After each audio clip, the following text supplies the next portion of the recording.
On part en mars, on peut tenir jusqu'à juin, mais on a acheté 20 000 francs de billets jusqu'à décembre. Et on a annoncé à tout le monde que non seulement on fait 20 villes, mais en plus qu'on va investir un demi-million qu'on n'avait pas. La première fois où j'ai gagné un Oscar, je me suis dit là c'est bon. Là maintenant j'ai le truc le plus haut dans ma profession. Je vais plus... C'est bon. Le tournage d'après, j'arrive, j'ai chocotte, je me dis mais attends, mais si je suis pas à la hauteur, etc. etc. Aujourd'hui, on a la chance de recevoir Alizée de Tonac, CEO de Seedstars. Avec elle, on va discuter de concilier sa vie pro et sa vie perso, de se lancer avant d'être prêt et des startups dans les pays émergents. Alizée, bienvenue. Merci. Bienvenue, plaisir de t'avoir. J'avais noté une question ultra intéressante pour commencer, mais vu qu'on se connaît, on va pas te la jouer. J'ai une question encore plus importante à te poser d'abord, c'est comment ça va? Ça va Ça bien. va bien. La famille va bien. Un peu fatigué. Un peu fatigué. C'est la course là? Ouais, c'est la course. Bon, petit moment de détente alors. Avec Max et moi. Petit moment de détente avec Max et moi. Je compte sur vous, ok? Ça marche. Je Tu te sens plus stressé en sortant, c'est qu'on a besoin. Exactement. C'est qu'on a mal fait notre taf. Ok. Écoute, pour commencer, je vais te lire une phrase que tu as dite dans un podcast, dans une vidéo, je ne sais plus où c'était d'ailleurs. C'était une conférence.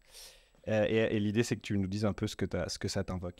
Donc, je vais la lire, c'est « When you put great people with great brains to do great things, then suddenly the language is universal and the machine is on. » Tu dis des choses intelligentes, hein. T'as vu? T'es là. Non, c'est même pas vachement ça, bien, alors, ça. Vraiment, je me rappelle pas pouvoir dire ça. ça. Ouais. C'est un peu logique. Et great, c'est assez subjectif, mais c'est vrai que quand il y a suffisamment de diversité, qu'il y a suffisamment de personnes passionnées et on les met tous ensemble dans une même salle physiquement, c'est là où on voit la magie du wisdom of the crowd. Et c'est vrai.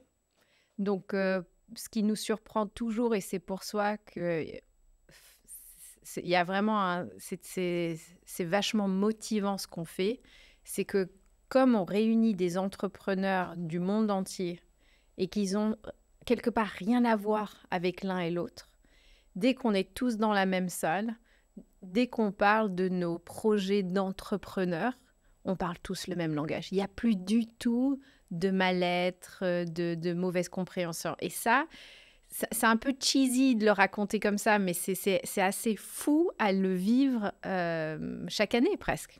Et si tu ne l'as pas vécu, c'est assez compliqué de Exactement, je trouve, d'avoir des gens, comme tu disais, de culture, même dans le langage. Alors tu vas me dire, ok, ils parlent tous anglais en soi, mais culturellement des trucs tellement différents qui se retrouvent et qui sont là.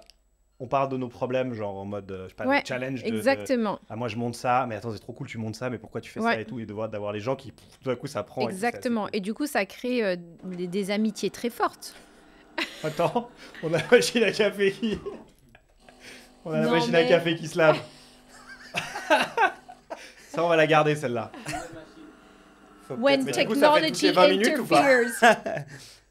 Ah, ok. En tout cas, la machine pensait que j'avais besoin d'un café. Voilà, c'est ça, c'est que vous êtes trop mou. C'est pour montrer que c'est authentique. Wake up. Ok. Mais c'est vachement intéressant ce côté, parce qu'on a tendance à penser que même en tant qu'entrepreneur, disons qu'il y a des barrières culturelles, c'est-à-dire qu'un entrepreneur en Asie, en Afrique, en Amérique du Sud, en Europe, aux États-Unis, on n'a pas les mêmes contraintes, on n'a pas les mêmes barrières, mais toi tu dis que non. Enfin, certes, on n'est pas dans les mêmes environnements, bien sûr. Exactement. Après, on peut aller dans le dur sur l'industrie, sur les régulations, sur le modèle d'opération de chaque boîte. C'est très différent. Mais fundamentally, quand on parle d'entrepreneur à entrepreneur, le pourquoi on a voulu lancer ce projet, pourquoi on y est encore 5-10 ans après, qu'est-ce qui nous drive, it's the same language. C'est pour les mêmes raisons. Et c'est quoi les raisons? Il y a vraiment... Après, nous, on est un peu biaisé parce qu'on soutient souvent des entrepreneurs, surtout côté investissement, des boîtes à fort potentiel. Donc, on parle des fameuses startups. Ouais. Ça ne va pas être la typique PME traditionnelle ou le micro-entrepreneur qui le fait purement par nécessité, même si on les soutient à travers nos programmes et nos écoles de formation. Et donc, il y a un côté un peu élitiste, mais c'est des gens qui vraiment ont une ambition énorme à vouloir changer complètement l'industrie. Leur pays, c'est souvent une histoire très personnelle, quelque chose qu'ils ont vécu eux-mêmes, une histoire de famille. Et c'est le pourquoi ils vont se lancer dans l'agriculture, parce qu'ils viennent de familles d'agriculteurs. C'est pour ils ont vécu une injustice ou ils voient une injustice. Et donc, il y a une vraie forme de passion, de drive, de résilience, aussi se sentir seul, qui résonne avec tout le monde. C'est beaucoup de visionnaires, si je comprends bien. Oui, après, il y a différents types d'entrepreneurs et souvent, c'est rare. En fait, je ne connais même pas la statistique, mais il y a autant de solo founders que de duos ou de trios. Mais et tout le monde connaît leurs compétences. J'ai vu des entrepreneurs plus pragmatiques, d'autres plus visionnaires. Ça dépend un peu de leur nature, leur environnement, les complémentarités de leurs équipes. Ouais. Tu disais avant qu'on réunit des entrepreneurs du monde entier. Ouais, alors avec Seedstars, vous êtes dans les pays émergents, entre guillemets 100% dans les pays émergents. Mm-hmm. C'est quoi ton... J'aime pas le mot parce que c'est faux, c'est pas une passion, mais qu'est-ce qui t'interpelle ou t'attire autant dans les pays émergents je parle dans l'entrepreneuriat. Qu'est-ce qui fait en fait la différence entre un entrepreneur dans les pays émergents, un entrepreneur je sais pas, aux États-Unis, etc. C'est quoi ce qui toi te drive vraiment là-dedans? Par exemple, j'ai beaucoup de mal avec le mot passion parce que je pense qu'il a été surutilisé et moi-même je me suis retrouvée dans le doute de devoir à tout prix trouver une passion et j'ai pas réussi forcément à le formuler. Ce que j'arrive à formuler aujourd'hui, c'est que ce qui me passionne, c'est de travailler avec des gens que je trouve cool. C'est assez simple. C'est un peu ça. C'est vachement bien. C'est le côté basique de mon analyse. Mais les pays émergents, il y avait un côté un peu égoïste au début où on avait vachement envie de voyager. On avait vachement envie de découvrir d'autres gens ailleurs dans le monde, que comprendre ce qu'ils faisaient. Et très vite, en voyageant, on réalisait qu'on pouvait amener quelque chose, de par notre réseau, de par la formation qu'on a eue, de par nos expériences professionnelles, de par le capital qu'on pouvait réunir pour les soutenir. Et c'était tellement tangible, cette satisfaction de finir une session de mentorship ou de pouvoir participer à des demo days, de pouvoir les rencontrer et aller dans le dur sur les problèmes qui vivaient dans l'opérationnel, qu'on s'est dit, en fait, ça va être ça notre thèse. Parce que quelque part, et c'est pas vrai, tout entrepreneur dans le monde entier aura toujours besoin d'un aide, mais en Europe, c'était tellement plus structuré, il y avait tellement plus d'opportunités, il y avait une équité par rapport à l'accès à l'éducation qui était plus visible. Donc, quand on voyait de tels gaps dans d'autres marchés, on se disait, mais c'est là où il faut qu'on soit. Et en plus, il y a une telle satisfaction tangible, immédiate, qui est vachement gratifiante. Donc, quelque part, c'est très égoïste, mais ça vient de là. Mais aussi vachement intéressant en même temps parce que tu peux donner des outils à des gens qui ont, comme tu disais, le même mindset, la même vision que des gens européens ou américains ou dans, on va dire, le monde occidental pour être plus général. Ouais. Mais est-ce que toi, tu as ressenti des freins vis-à-vis de ça, dans le sens où nous, on se dit, bon, on veut se lancer dans une boîte, lever des fonds, la structure, tout est déjà un peu fait. Ouais. Donc c'est entre guillemets facile. Entre guillemets. Là-bas, ça doit être complètement différent. Et en tant qu'occidental, on débarque dans des pays comme ça. Alors, forcément, ça dépend, ça change d'un pays à l'autre et d'une région à l'autre. Mais moi, je me dis ici, c'est faisable. J'arrive là-bas, je suis complètement perdu. Puis on doit se heurter à des choses auxquelles on ne pense même pas ici, j'imagine. Complètement. Après, il y a d'autres avantages d'être dans un marché où il n'y a pas forcément... et désolé, on va faire un franglais tout le long. Oui, bien sûr. Vous traduisez quand vous pensez que ça, c'est plus compréhensible. Exactement. Il y aura des mots qui vont Exactement.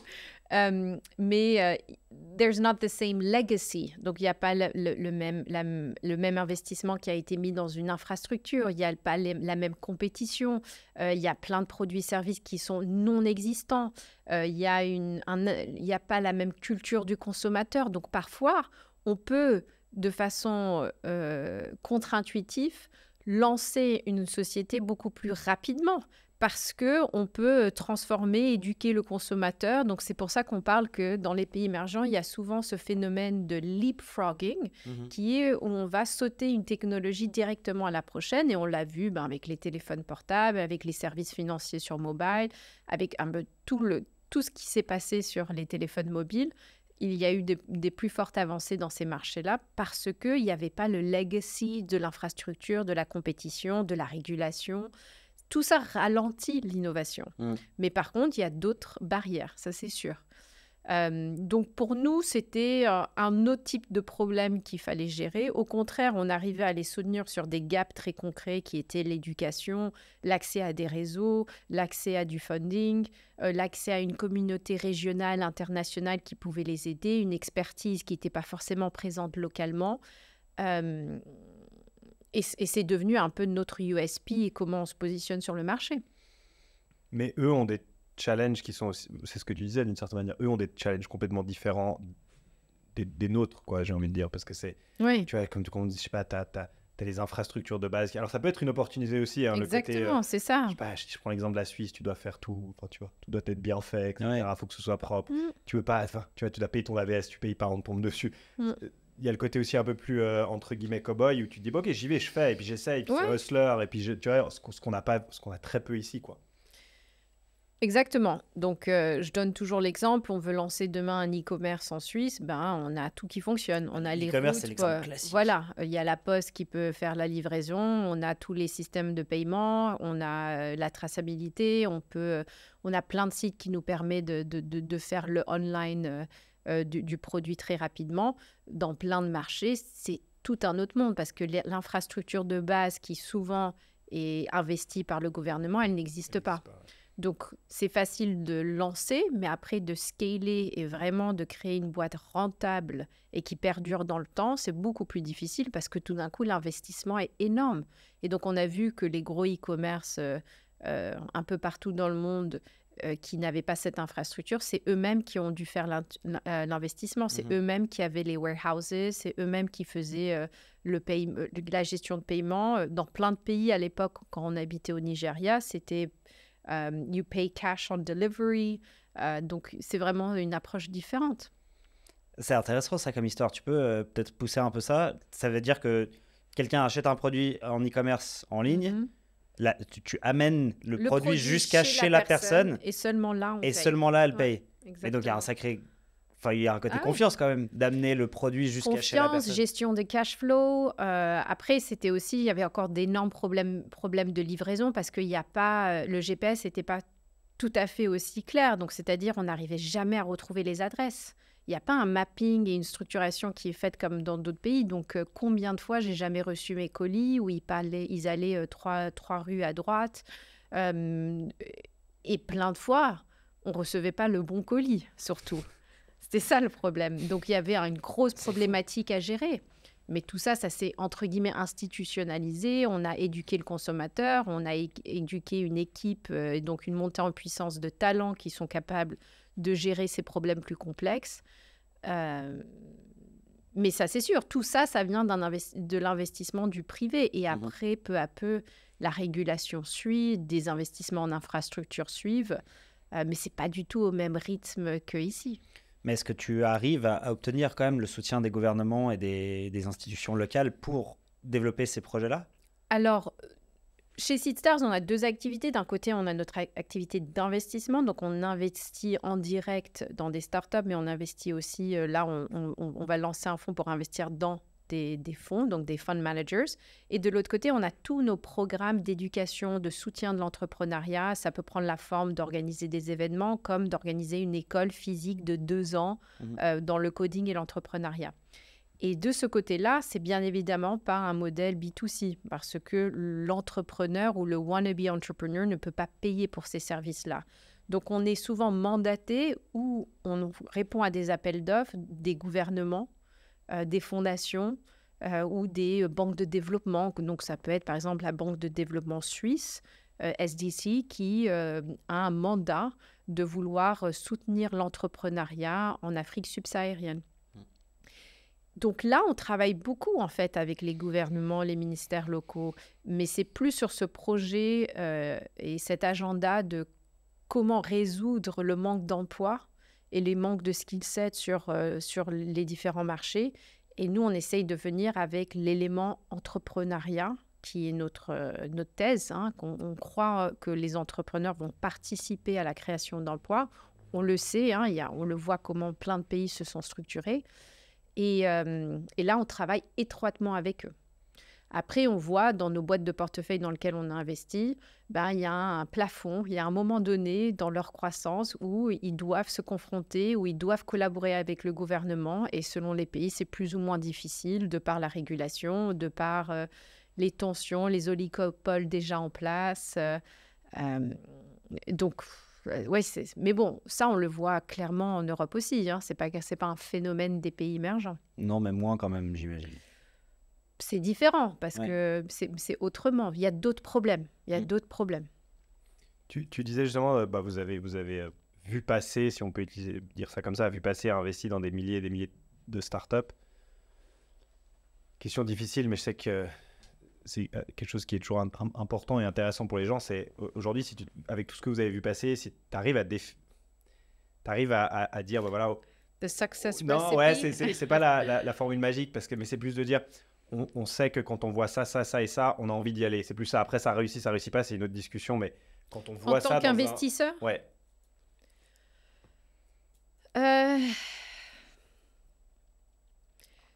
Si je parle donc moi, de façon très personnelle, et c'est plus moi qui fais le direct. Hein. Il y a par exemple Charlie, un de nos associés, lui, il a maintenant son propre fonds. J'ai l'impression plus on se structure en tant qu'investisseur. Donc, par exemple, on structure parce qu'on va créer... Avant, on investissait de notre balance sheet. Hein. C'était très différent. C'était un entrepreneur à entrepreneur. Là, maintenant, on a des fonds de plusieurs dizaines de millions qu'on représente. Il faut structurer l'équipe, il faut structurer une thèse d'investissement. On ne peut pas tout faire. Donc, on spécialise sur des thématiques de secteur, on spécialise sur des géographies, on spécialise sur une type de maturité de start-up parce qu'on pense que nous, on va apporter un edge parce que c'est une boîte qui se retrouve à faire 10, 20 000 de revenus par mois, parce qu'on pense que dans tout ce qui est B2B, on est un peu plus fort de par notre réseau d'expertise, ainsi de suite. Donc là, tout d'un coup, c'est la thèse d'investissement qui prend le dessus sur qu'est-ce qu'on va qualifier comme une entreprise plus ou moins attirante.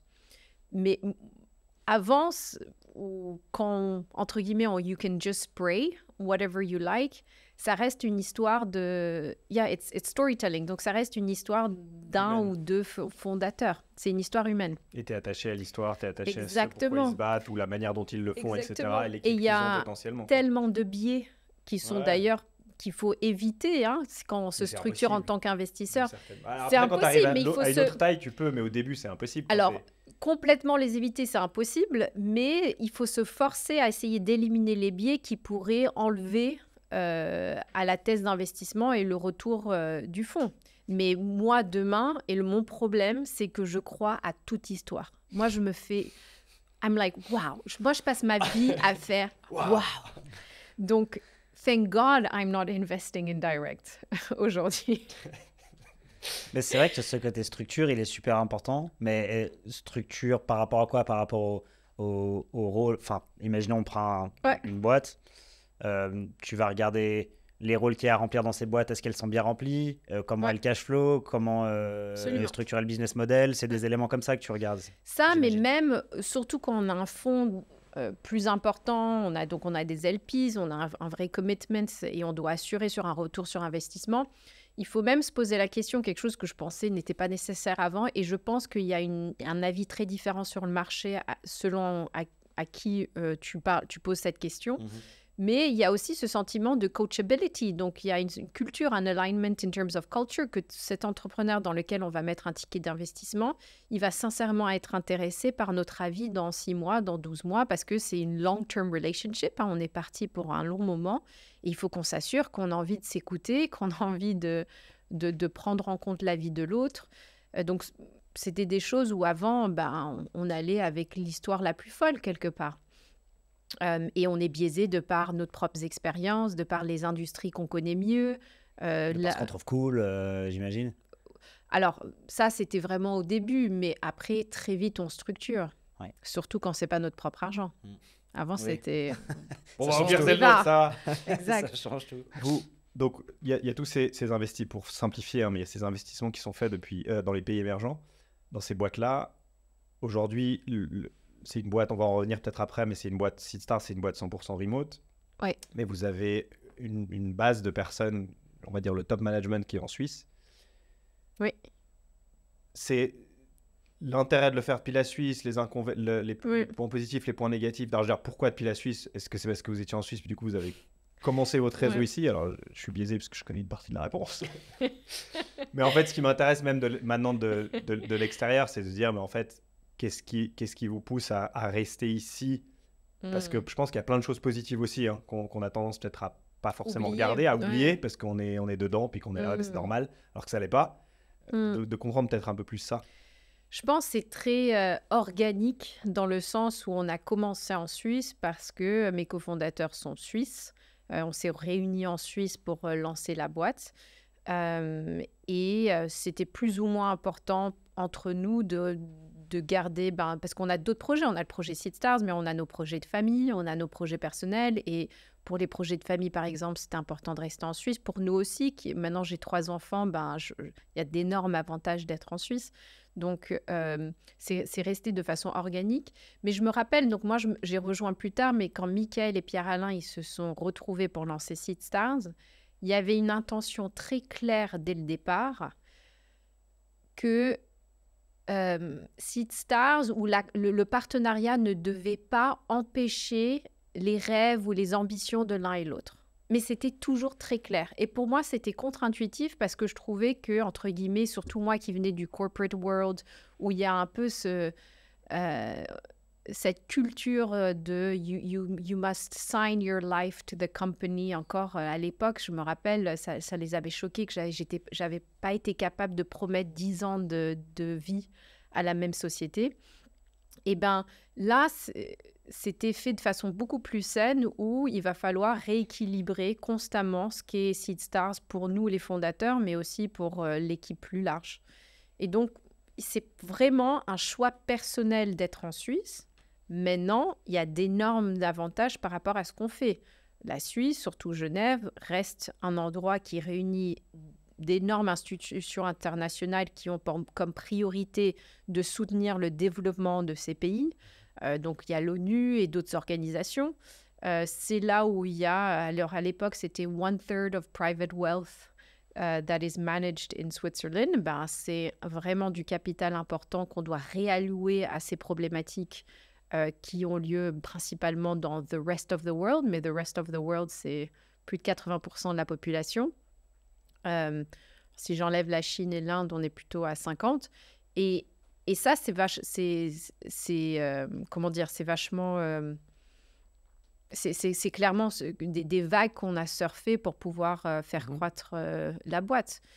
Mais de nouveau, si on garde la philosophie que ça doit pouvoir s'associer avec d'autres projets personnels, on a construit la boîte de cette façon, c'est-à-dire que tous nos employés, toutes nos équipes ont des projets personnels, ce qui fait qu'on est devenu une boîte remote. Parce que pour chacun, pour leurs besoins, pour leurs nécessités. Et d'ailleurs, on a une grande partie de Seedstars qui est nomade. Donc, on a un peu de tout, mais c'était l'objectif qu'on soit inclusif dans ce sens-là. Et ça, at scale, c'est gérable? Alors, c'est très difficile. La seule chance qu'on a, c'est que ça fait 10 ans qu'on le fait. Mais ça a l'air de marcher. Mais ça a l'air de marcher. C'est une philosophie assez particulière, comme tu le dis, et assez contraire aux conventions classiques, on va dire. Ouais. Parce qu'on a tendance à dire, voilà, la culture d'entreprise, etc., etc. Là, tu dis, en fait, l'entreprise ne doit pas être la priorité numéro 1. Non, c'est pas ça, c'est qu'elle doit pouvoir vivre avec d'autres priorités dans la vie de quelqu'un. Ok. Au contraire, ce qui est assez moderne. On n'aimerait pas que les gens aient l'impression qu'il y a une forte séparation entre ce qu'ils construisent chez Seedstars et ce qu'ils construisent chez soi ou ailleurs, genre d'autres projets. Ouais. On aime l'idée qu'on participe à leur personal journey et c'est un tout. Mm-hmm. On aimerait vraiment vivre ensemble comme ça. Maintenant, c'est très difficile. Il faut, surtout nous qui recrutons des gens de partout dans le monde, les nuances, les différences culturelles, les non-compréhensions, on n'arrive pas à les ressentir dans un Zoom call. Il y a vraiment, et c'est pour ça que je ne crois pas à 100% remote forever, parce que l'écran enlève tous ces micro-gestes, tous ces moments informels, tous ces moments de détente qui donnent tellement à la construction d'une relation. Donc, on essaye, on aimerait. Après, ça a été de plus en plus difficile avec le Covid parce qu'on ne s'est pas réunis pendant 3 ans, plus ou moins. Mais je pense qu'il faut qu'on se réunisse chaque année. Il faut que les équipes régionales se rencontrent. Il faut que tout le monde chez Seedstars aille sur le terrain. On ne peut pas rester derrière un écran et ça, en fait, c'est tellement démotivant. C'est en allant sur le terrain. C'est malsain, enfin, pour la personne. En soi, oui, exactement. C'est super, t'habites exactement. à Bali, exactement. c'est très sympa. Mais au bout d'un moment, tu peux être n'importe où, tout seul devant ton ordi pour l'avoir vécu. Exactement. Oui, il y a ce côté, d'ailleurs, en ce moment encore, il y a beaucoup cette question du télétravail, du remote, etc. Oui. Et après, nous, on est 100% remote. On n'est même pas one day in the office. Non, bien sûr. Donc, mais on est à le fait de l'opposé. créer des événements, vous pouvez vous retrouver et quand même créer cette relation, je pense. Après, il y a des gens qui ont été recrutés et qui ont quitté la boîte. Je ne les ai jamais vus physiquement. Ouais. Donc, on reste remote at our core. Mais je pense qu'il ne faut jamais sous-estimer l'importance de la présence physique et qu'on doit la proposer et éduquer l'équipe. Maintenant, on attire des talents qui sont un peu comme nous. Il y a un biais dans la façon qu'on présente la culture Seedstars et ce qu'on veut faire. Donc, les gens qui viennent chez nous, c'est assez impressionnant. Ils sont presque plus mûrs que beaucoup de gens que je connaisse qui auraient plus d'expérience ou plus de responsabilités parce qu'ils ont extrêmement bien compris qu'est-ce qui leur donne de l'énergie et qu'est-ce qui leur enlève de l'énergie. On a fait tout un travail là-dessus l'autre jour. Ah ouais, voilà. Tu connais les 6 Types of Working Genius? Non. Non? Bon, je te l'enverrai, tu verras. Okay, c'est un travail à faire là-dessus, c'est super intéressant. Qu'est-ce qui te donne de l'énergie c'est principalement pour le travail, ouais. Mais c'est intéressant pour le reste aussi, mais c'est principalement travail. C'est, je sais pas, vérifier les fautes d'orthographe, j'exagère, mais quelque chose de très précis, etc. Ou travailler sur mon fichier Excel, ça me donne de l'énergie. C'est ça qui me donne de l'énergie, ou les visions plus grandes. Oui, c'est assez intéressant. C'est assez, on l'a fait avec tout. On le mettra dans la vidéo aussi. Je pense que ça peut intéresser beaucoup. Oui, exactement. Et ça prend, il y en a, ça leur prend une vie entière pour le comprendre. Et étonnamment, chez nous, je suis toujours impressionnée par la maturité de nos talents par rapport à ça. C'est une question d'âge ou pas? Non, c'est pas une question d'âge. Est-ce que c'est une génération peut-être qui se connaît un peu mieux, qui s'est posé ces questions-là parce qu'ils savent que c'est important d'avoir un... Ils savent, mais parfois trop de questions amènent moins de réponses et du coup, ils peuvent être tout aussi perdus. Donc moi, j'ai vu un peu les deux extrêmes de cette génération, un peu de self-help, où ça peut marcher ou pas.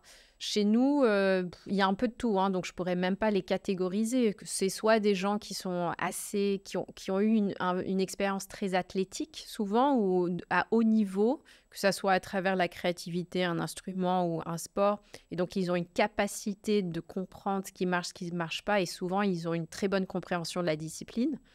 C'est d'autres qui, de par leur nature, leur environnement, ont une capacité de se détacher de tout problème.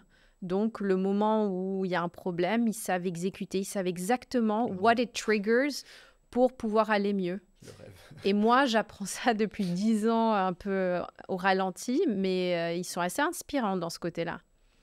Maintenant, mon hack, c'est d'aller nager dans le lac, par exemple. Froid. Ouais. Tu sais que ça te canalise et ça te permet complètement. Okay. Non, mais c'est le ça paraît être un petit truc, mais ça paraît être un petit truc, mais de nouveau, des fois, tu passes 10 ans à trouver ce petit truc qui, pour toi, marche. Pour quelqu'un d'autre, ça va pas marcher, c'est égal. Pour toi, il a cet effet-là.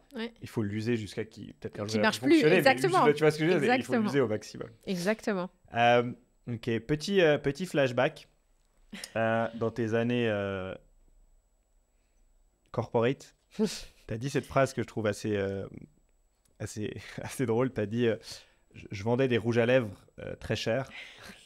Et en gros, c'est tout, quoi. C'était mon boulot. C'est pas juste des rouges à lèvres, c'est des rouges à lèvres chers. Donc, tu étais chez L'Oréal, tu vendais des rouges à lèvres chers. Et tu dis, quand on regarde un peu ton parcours et tout, tu dis, mais en soi, c'était un boulot, mais il manquait quelque chose. Est-ce qu'aujourd'hui, tu arrives à mettre des mots sur ce qui manquait? Tu vois, de dire, maintenant, d'avoir une vision différente, de dire, en fait, ce qui me manquait, c'était ça. Oui, parce que, en soi, chez L'Oréal, donc déjà, ce qui est génial de L'Oréal, et ça a été 2 ans d'expérience, donc c'est pas comme si j'en ai fait 10, toute ma carrière, entre guillemets, a été construite chez Seedstars. Mais dans toute organisation, il y a potentiellement c'est stimulant intellectuellement. Et on rencontre des gens très intelligents et passionnés c'est souvent des problèmes complexes, des moments vachement intenses. Donc, tout ça, je sais qu'on peut l'avoir partout. La différence, c'est qu'au fur et à mesure que je grandissais chez Seed Stars, j'ai vraiment compris que comme j'ai pas beaucoup de temps, the cool people, my cool people, c'est en fait très important pour moi. Donc, je veux choisir les gens avec qui je travaille. Il faut que je fasse quelque chose. Donc, moi, il faut que ça se concrétise. Donc, je suis quelqu'un d'assez opérationnel. Donc, c'était important pour moi aussi de retrouver quelque chose où je suis dans l'action tous les jours à travers nos programmes. Et en ce moment, c'est d'ailleurs mon problème parce que je suis plus sur le côté stratégie et ça devient de moins en moins palpable. Et il faut que je mélange et moi, je me retrouve plus souvent sur le terrain, d'où le voyage en Indonésie, etc. Et après, si tu veux faire des choses avec des gens cool, autant avoir un impact. Et ça devient aussi primordial pour moi. Surtout maintenant que je suis devenue maman. Parce que j'ai vraiment envie que mes enfants trouvent que je suis cool quand ils ont un certain discernement. Cool, c'est bon. Et je pense qu'ils seront fiers de moi s'il y avait une intention de participer à quelque chose de plus grand. Après, j'ai un énorme respect pour les infirmiers, pour les infirmières, pour les médecins, pour les gens qui sont vraiment dans le day-to-day à soutenir la collectivité de façon si impressionnante, d'où là que mes enfants sont à la crèche, les instituteurs, mais quel métier! J'ai un tel respect pour ces métiers-là. Donc, pour moi, c'était comment trouver une formule où, à travers ce que je faisais, j'avais un sentiment, après, peut-être l'impact ne sera pas au rendez-vous, mais j'avais un sentiment d'apporter quelque chose de mieux. Et donc là, tout d'un coup, oui, c'est aussi des gens, c'est aussi stimulant intellectuellement, ce sont aussi des gens très brillants, c'est aussi des problèmes complexes à résoudre, mais pour un impact. Ça devenait très difficile pour moi de retravailler une sortie de produit avec 36 nuances. Vraiment, ça manque de sens, d'une certaine manière. Pour moi, ça a manqué de sens. Après, j'ai vu des gens passionnés par la cosmétique, passionnés par comment ça pouvait réinventer la façon que les gens se voyaient. Donc, c'est très personnel. Mais pour moi, j'en avais fait presque un rejet. Ça me fait penser à Francesco qui nous avait dit le jour qui bossait chez Procter. Ouais. Il disait le jour où on a eu un meeting avec 10 personnes pour parler de la taille du bouchon, je suis parti. Ouais. Ce qui fait penser Pourtant, un peu lui, nuance. il doit certainement penser à la taille de ses face masks. Donc, le même problème y arrive, mais le pourquoi et qu'est-ce que lui peut amener sur Terre et qui peut aider, l'équipe qui peut construire, prend tout son sens. Exactement. Mais complètement. Donc, ça a été assez fort. Et après, j'ai eu un autre moment très fort où je me suis dit, je ne suis pas à ma place. Où on avait un déjeuner et tout le monde calculait les années qui leur restaient pour arriver à la retraite. Mais ce n'étaient pas des gens qui avaient 50, 60 ans. Ils avaient mon âge. Quoi. Et ça m'avait frappée. Je m'étais dit, si déjà tout est... Pourtant, je ne suis pas spontanée et j'aime pas les surprises et j'aime pas l'incertitude forcément. Je suis quelqu'un d'assez risk-averse et je planifie tout et j'anticipe tout. Mais... l'idée que c'était déjà écrit, mais une angoisse, ouais. Je m'en rappelle très bien. C'est intéressant, donc il y a un aspect de contrôle quand même. Le fait d'avoir le contrôle de ta vie, de pouvoir faire les choix que tu as envie de faire et de ne pas être dans une cage dorée, comme on l'appelle souvent. Exactement. Même si mon conjoint, il vient de m'acheter un livre « How to make decisions ». Donc, il semblerait que je ne suis toujours pas capable de les faire, mais j'ai envie de croire. Clear Thinking? Non, je ne l'ai même pas lu, ça m'a tendu de l'avoir reçu comme ça. Genre, tu te fais engueuler. Exactement. Exactement. Ok. Tu parles d'avoir cette angoisse. C'est quand on écoute... Moi, je te connais un petit peu, donc j'arrive à comprendre et je suis un peu pareil. Donc, pour moi, c'est assez facile, mais j'imagine que ça doit être difficile et différent pour d'autres gens. D'un côté, il y a ce côté Alizée chez L'Oréal, elle en a marre d'une certaine manière simple, elle en a marre et elle quitte. Et puis, l'aventure Seed Stars commence. Ça se passe jamais aussi simplement, mais c'est l'impression que ça donne. Oui. Et puis, en même temps, tu dis, moi, je suis très angoissé, j'aime pas prendre des risques, etc. Oui. Comment tu as dealé avec ça? Parce que je pense que c'était angoissant. Je pense pas qu'il y ait de discussion à ce niveau-là. C'est angoissant de faire cette décision. Donc, c'était quoi ton process, tu vois, ta réflexion au moment où tu t'as... De nouveau, ça se passe jamais en une fois, mais au moment où tu commences à réfléchir à ça, par rapport à cette angoisse aussi, parce que je pense qu'il y a beaucoup de gens qui sont angoissés.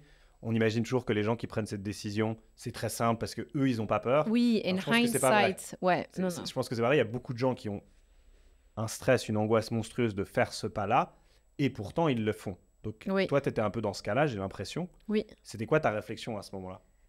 Alors déjà, je réalise, surtout maintenant que je soutiens tellement d'entrepreneurs et j'entends leurs histoires et les combats qu'ils doivent mener pour faire le métier qu'ils ont choisi, en fait, Alizée, pourquoi tu étais angoissée? J'avais 22, 23 ans, pas d'enfants, pas de copains, une famille stable, de parents aimants qui disent « vas-y, suis tes ambitions, rien ne peut t'arriver ». Mais effectivement, j'avais une envie de vomir pendant un long moment. La chance que j'ai eue, et c'est de la chance, c'est que j'ai rencontré Pierre-Alain et Michael. Parce que pour la majorité des entrepreneurs que je rencontre, c'est plusieurs échecs de trouver une équipe qui fonctionne. Et pour moi, je ne sais pas pourquoi, out of the blue, et là, mes premières conversations, c'était avec Pierre-Alain, je choisis de les rejoindre dans l'aventure et on est ensemble 10 ans plus tard. Et c'est ça qui a fait la différence. C'est ça qui a fait la différence parce que je pense à l'époque, c'est sûr même, je n'aurais pas été capable d'être un solo founder. Jamais j'aurais lancé un truc toute seule. Je pense. Après, jamais dire jamais, jamais. J'ai eu une chance de rencontrer 2 personnes qui avaient un drive, une consistance dans leur projet de vie et ça a donné énormément envie. Ça a aussi diminué les angoisses parce qu'eux, ils avaient beaucoup plus d'expérience en tant qu'entrepreneurs. Seedstars n'était pas leur première venture. Du coup, j'apprenais énormément sans devoir vivre toutes ces expériences douloureuses, de lancer leur boîte tout seul, de lancer avec les mauvais cofondateurs. Plein de choses que j'ai évitées, entre guillemets, à travers leur expérience. Donc ça a été ma chance. T'as dit une phrase, on prend beaucoup de phrases que t'as dit, on a bien travaillé. Hein. T'as dit, mais qui m'a toujours moi marqué, mais je l'ai entendu une fois dans un, je sais plus un podcast, mais je sais qu'elle m'avait toujours marqué où t'as dit, en parlant de Pierre, enfin des fondateurs de Seedstars, Pierre ou Michael, en disant, je ne pensais pas que des gens comme ça existaient. Et je trouve ça assez cool en fait. Parce que quand on parlait parce que moi je l'ai marqué dans mes notes et puis Max l'a lu, il dit tu parles de quoi? Et j'ai dû lui expliquer, mais c'est vrai que ça veut rien dire dans mes notes à moi en disant pour moi ça parlait beaucoup. Mais après je lui ai expliqué. It's a very spiritual thought. Je trouvais vachement cool en fait ce côté. Parce que moi j'ai eu un peu le même sentiment d'une certaine manière et tout, je trouvais assez cool. Mais tu peux un peu l'expliquer en disant mais en fait je savais pas que des gens comme ça existait. Exactement. C'était ma rencontre avec Pierre-Alain où moi j'étais déjà quand même vraiment pas bien chez L'Oréal et je comprenais pas les choix que j'avais faits de par les gens qui m'entouraient, le métier que je faisais. Vraiment c'était un re-questionnement de beaucoup de choses. Pourtant, j'avais fait le CV parfait dans ma tête, j'avais les très bonnes notes, j'avais fait les bonnes unis, je présentais bien, j'avais fait la marque avec la société avec la grande marque, j'avais pris luxe parce que je pensais qu'il fallait que le produit soit beau, s'il fallait vendre quelque chose, et j'avais le statut, j'étais dans le career path des talents à suivre. Mais there was a gut feeling qui était tellement désagréable. Et donc, moi, je vis tout ça. Et en face, je rencontre un Pierre-Alain entrepreneur qui déjà comprend pas mon mal-être parce que pour lui, part. Donc, vraiment, on ne se comprend pas. Et il dit, moi, en tout cas, et je dis, tes projets, moi, avant 30 ans, je ferai un tour du monde. Et je dis, ah oui, on dit tout ça, bien évidemment. Et il me regardait, elle est folle. Genre, déjà, pourquoi elle remet en question mon projet? Et moi, j'étais là. OK, tell me something new. We all have dreams. Mais après, il faut retourner à la réalité. La vie, elle n'est pas comme ça. Il y a des responsabilités et il faut suivre le truc et tout. Donc, ça me paraissait invraisemblable. Et avant ses 30 ans, il a fait le tour du monde, qui est devenu Seedstars World, et j'ai rejoint ce tour du monde. Donc, ça a été très concret. Et ça a été mon début d'apprentissage à déconstruire tout ce que je pensais être vrai. Mais c'était flagrant. Hein. Moi, je me rappelle avec eux au début, la règle en corporate, en tout cas chez L'Oréal, on met tout le monde en copie, comme ça on n'est jamais responsable. C'était ça la règle, c'est qu'on enlève le liability. Because you need to keep your job. Je faisais ça avec Pierre-Alain et Mickaël, mais ça n'a rien à faire. Déjà, surtout Mickaël, tu peux imaginer. Mais il y avait vraiment ce truc, mais you sent it, it's on you. It's on you. You are accountable for your actions. Ça ne veut pas dire qu'on va te punir. Ça ne veut pas dire que ça va être un désastre. Ça fait partie d'un nombre d'échecs qu'on va vivre.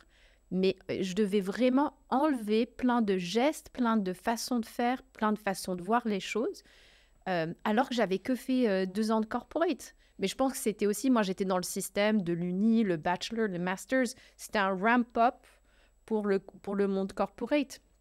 Et je n'avais pas cette confiance en moi ou cette idée en tête que je pouvais être entrepreneuse. Mais tu penses que c'est cette culture un peu suisse, un peu rigide qui mène à ça? Parce que nous, qui venons tous d'ici, on est entouré à 90% de gens qui sont dans ce construct-là. Et c'est pas un problème, c'est pas un mal. Il y a beaucoup de gens qui réussissent très bien leur vie, qui sont contents. Mais il y a aussi beaucoup de gens qui ressentent ce mal-être et qui vraiment osent pas. Et par peur, souvent, par peur du regard des autres, par peur de l'échec, par peur de tout un tas de choses, qu'on pousse pas du tout dans la culture suisse. Et c'était une des raisons aussi pour lesquelles moi, je me suis dit, en fait, les pays émergents, c'est peut-être cool parce que là-bas, ils ont moins ça. Donc, ils ont plus let's go, tu vois. Mais, alors moi, j'ai été peut-être mal influent. J'ai pas eu la bonne exposition aux Suisses parce que Mickaël et Pierre-Alain sont des Suisses. Et ils incarnent l'entrepreneuriat, mais je ne sais pas si tu es d'accord, mais ils l'ont dans leur tempérament également. Donc, je pense que c'est des gens qui auraient très mal vécu l'autorité, qui auraient très mal vécu le manque de questionnement. Donc, j'ai bizarrement des anomalies suisses devant moi qui m'ont plutôt donné une bonne impression de l'écosystème suisse. Mais c'est vrai, it's too comfortable quelque part en Suisse. Donc, on n'a pas déjà dans un premier temps le besoin de se lancer. C'est pas de l'entrepreneuriat de nécessité. Dans beaucoup de coins du monde, c'est encore ça. Il n'y a pas de meilleures options. Hein. Et après, on se retrouve, j'ai l'impression, beaucoup, de part de ce que j'entends autour de moi, il y a cette peur, bien évidemment, de l'échec. On commence à sentir les années passées et on pense qu'on a trop à tenir, que ce soit la maison, les enfants, la sécurité, la famille. Et on se retrouve aussi en Suisse, très spécifiquement, dans une cage dorée. J'ai vu trop de gens, trop de fois, laisser tomber des opportunités, et pas forcément des opportunités d'entrepreneuriat, mais des opportunités de croissance, parce que personne paye comme en Suisse. Donc, il va falloir accepter un réajustement aussi financier, de mode de vie, de façon de faire. Et c'est très, très dur à accepter parce que c'est devenu une habitude. Et ça, c'est un gros danger, je trouve. Est-ce qu'on voit un peu plus ça chez les jeunes? J'ai quand même l'impression qu'on a justement l'aspect financier est hyper important. Notamment, et c'est une des raisons principales pour lesquelles les gens n'osent pas sortir de la cage dorée. Est-ce que chez les jeunes, on voit peut-être un peu plus ce côté où l'argent, c'est pas la priorité finalement? Il y a d'autres aspects plus importants à prendre en compte aussi? Alors, on lit de la Generation Y qui est nous et de la Gen Z qui sont moins attachés par ça que work-life balance, profit and purpose. Je ne sais pas si c'est vrai. De nouveau, je suis extrêmement biaisée. Moi, je suis principalement entourée de gens qui ne se mettent pas dans ces cases-là ou ces contraintes-là. Donc, je ne sais pas si c'est... j'ai l'impression... que oui, il y a clairement un disconnect avec les boîtes, avec le gouvernement, avec plein d'institutions. Et donc, il y a parfois, à travers l'entrepreneuriat ou des entreprises un peu plus agiles et jeunes, une réalité qui leur correspond plus. Maintenant, je ne sais pas si les chiffres s'alignent avec ça. Petit... on va appeler ça retour en arrière. Petit quote. Non, parce que petit quote, allez. C'est le moment de la publicité. Non, parce qu'on parlait de... Parce qu'il y a une histoire que je trouve vraiment cool, moi, c'est... Donc là, on remet les choses en place, mais tu rencontres Pierre, tu rencontres Mick, tu quittes Oui.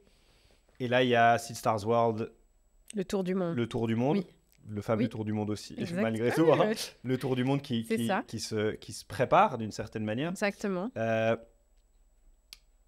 Alors moi, j'ai des insights du truc, mais He was there. pour Front row. l'histoire, après, je te laisse toi la raconter, parce que tu la connais aussi mieux que moi, mais c'est... En gros, c'était 20 villes. Mhm. Seedstars World numéro 1, on va l'appeler comme ça, c'était 20 villes. Vous êtes parti Moscou, Yes. première ville. Et je crois qu'il y avait la deuxième ville qui était planifiée, un truc dans le genre. Mhm. Ou du moins les fonds pour la deuxième ville étaient sécures. Exactement. Mais c'est tout. Ouais. Et il y avait 20 villes à faire. Mhm. C'est ça l'histoire? Et comment C'est vous avez ça, fait et l'histoire, comment vous en ouais. être sorti? Est-ce que vous avez réussi à faire les 20 villes? Parce que peut-être que Mais les gens ne c'est savent ça. pas. Petit Mais, cliffhanger. exactement. Mais c'est là où et encore une fois, la chance que j'ai eue, Mickaël et Pierre-Alain et toi, tu es venu en deuxième semestre à nous aider. Mais moi, j'y croyais pas une seconde. Let's be honest. Moi, je sors du milieu corporate, je démissionne. Donc déjà, tout ça, ça a été important. Je débarque en janvier, il nous reste 3 mois. Je dis, bon, bah, on fera 5 villes. Pierre-Alain définit 20. Je suis là, mais are you crazy? On a l'argent qui nous tient jusqu'à juin. Et pour nous forcer à pas lâcher, tout l'argent, on l'a mis pour acheter les billets pour les 20 villes. Donc, on ne pouvait pas retourner en arrière. Mais à un moment donné, il fallait, je sais pas ce qu'on a... Après, on avait fait des pure deals. On avait, à l'époque, je sais pas si vous vous rappelez, il y avait Startup Couch. Ou Couch Startup, ou quelque chose comme ça. Donc, c'était le couchsurfing, mais pour les entrepreneurs. Et on avait fait un partenariat avec eux, et c'est eux qui nous trouvaient des logements dans chaque ville où on allait. Et c'était... Mais ça a vraiment été les plus beaux souvenirs pour nous. Parce la règle, c'était on dort toujours chez l'habitant.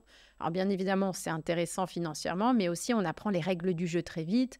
En plus, l'habitant, souvent, c'était un entrepreneur, donc on comprend le contexte dans lequel on va et comment on peut aider les entrepreneurs. Donc, je me rappelle, on part en mars, on peut tenir jusqu'à juin, mais on a acheté 20 000 francs de billets jusqu'à décembre. Et on a annoncé à tout le monde que non seulement on fait 20 villes, mais en plus qu'on va investir un demi-million qu'on n'avait pas. Et au fur et à mesure, et c'est là où l'expérience de mes cofondateurs est énorme, c'est que just do it. That's the principal rule. Just do it. Not fake it until you make it, c'est fake it until you become it. Parce que vraiment, en faisant, on fait beaucoup plus que la majorité. Et en faisant jusqu'au bout, on arrive à accomplir et devenir cette ambition qu'on avait en tête. Donc, non seulement on a fait 20 pays, en plus, on est devenu overnight la plus grande compétition de start-up qui a tenu pendant près de 10 ans, où on a été dans 90 pays juste avant le Covid. Et en plus, on a investi dans notre première start-up et ça a été le début de notre track record d'investissement dans ces marchés-là. Mais pour moi, j'ai été très, très anxiogène pendant beaucoup, beaucoup de mois. Mais je racontais l'histoire à Max, justement. En parlant de cette histoire-là, je lui racontais un peu les highlights du truc, on va dire. Et je racontais justement, il y avait, avec Pierre-Alain, il y avait un truc qui me rendait fou, mais qui m'a tellement changé ma manière de penser et de faire. C'est quand on organisait les événements, Seedstars World, etc., Pierre-Alain, pour moi, c'était Monsieur Pourquoi Pas. Exactement. Et c'était insupportable, mais en même temps, ça m'a appris tellement. Et exactement. Quand j'ai fait tous les trucs que j'ai fait après, que ce soit mes courses, j'ai dit ça, mais pourquoi pas en fait. Et c'était affreux parce qu'il disait, je te donne un exemple pourri, mais c'était du genre, pourquoi on met pas une voiture sur scène et tout? Je disais, mais on peut pas. Mais oui, logistiquement. Mais pourquoi pas? Ouais. Non, mais parce qu'on peut pas, mais pourquoi pas? Mais parce que ça rentre pas. Non, mais si par exemple, on démonte les portes. Exactement. Puis là, mais c'est insupportable. Puis en fait, t'es là. Mais c'est vrai que pourquoi pas? Si on veut vraiment, en fait, on va trouver une solution. S'il faut péter le toit, tu vois, au bout d'un moment, t'es là, on enlève le toit, puis on le remet. Pourquoi pas? Et c'est toujours comme ça. Et c'était tellement. Au début, c'est ultra frustrant. Et en fait, plus tu travailles avec des gens comme ça, au début, c'est 20 pourquoi pas, puis après 10, puis après 5, puis après 2, puis après, il te dit une fois, t'es là. Bon, attends, je reviens, je vais réfléchir. Non, mais surtout, c'est qu'après, tu le fais. Et après, après tu le fais avec tes équipes. Tu dis, mais pour finir, tu te dis, en fait, on a réussi, on l'a fait. Exactement. On y croit au fur et à mesure. Pourquoi pas. Oui. Qui, moi, a changé je pense, même sans m'en rendre compte, mais a changé Mais sur les 20 pays qu'on a fait, lui, il avait fait aucun de ces pays. Moi, je pense que j'avais voyagé dans 2 de ces pays. Et très vite, là, on ne peut pas faire l'Afrique. On connaît rien. On connaît personne. On ne va pas s'aventurer en Afrique. Pourquoi pas? Et c'était ça tout le long. Et pourtant, l'Afrique, c'est quelque part là où on a le plus de programmes aujourd'hui. On a près de 40 investissements. Qui l'aurait cru, mais quelque part, et c'est ce qu'il explique, everyone started at some point new. Donc aujourd'hui, c'est facile là de parler que j'ai une certaine expertise, ça fait 10 ans, etc. Mais j'ai dû bien commencer la première année à un moment donné. Et commencer, ça veut dire quoi? Il y en a qui sont plus ou moins ambitieux. Et dans l'équipe, surtout avec Michael et Pierre-Alain, c'est vrai que c'est plutôt... Et Pierre-Alain, il a une capacité de vision et d'ambition qui fait que... It was never meant to be something small. Et vous parlez beaucoup du coup de la relation entre les trois, ce qui est hyper intéressante. Et on parlait du coup des énergies, etc. Ouais. Nous, on a fait l'exercice, on disait l'autre jour en équipe, pour essayer de comprendre comment les gens fonctionnent entre eux, comment ils travaillent ensemble. Est-ce que vous avez une sorte de fusion parfaite, toi, Mick et Pierre, sur comment vous bossez? Est-ce que vous marchez quand même un peu dessus? Comment vous faites? Ouais. Alors déjà, quelqu'un d'autre, parce que moi, j'ai construit... Après, c'était moi qui devais gérer la partie Seed Stars World et la partie programme. Je l'ai construite avec Charlie. Donc Charlie, c'est aussi un associé très important dans l'équilibre. En fait, j'en parlais à quelqu'un. C'est un peu bizarre comment on fonctionne, to be honest. Parce que les gens, ils pensent que souvent, les fondateurs ou les équipes, souvent, c'est les meilleurs amis, etc. Il y a une fusion, une intuition. C'est pas tellement ça chez nous. Déjà, il y a quelque chose de très... Alors, il y a plein d'histoires comme ça. Mais Pierre-Alain et moi, on est aussi ensemble. C'est mon conjoint. Alors, on n'est pas mariés, donc je dis partenaire. Mais comme on est partenaire en business, plus personne ne comprend. Mais en gros, c'est mon mari. Voilà, donc nous, on travaille en couple.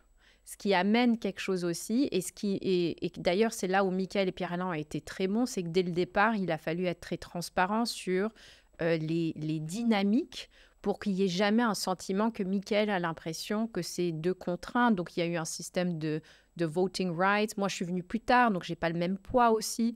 Mais donc, si je pense à Charlie, qui aussi a été énorme pour moi en tant que partenaire clé et dans ma construction chez Seed Stars, les 4, je pense, on se voit pratiquement jamais.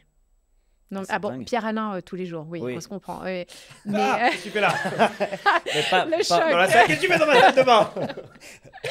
Mais pas au sens business, du coup. Enfin, c'est intéressant. Est-ce que dans votre couple de tous les jours, vous parlez business? Un peu quand même.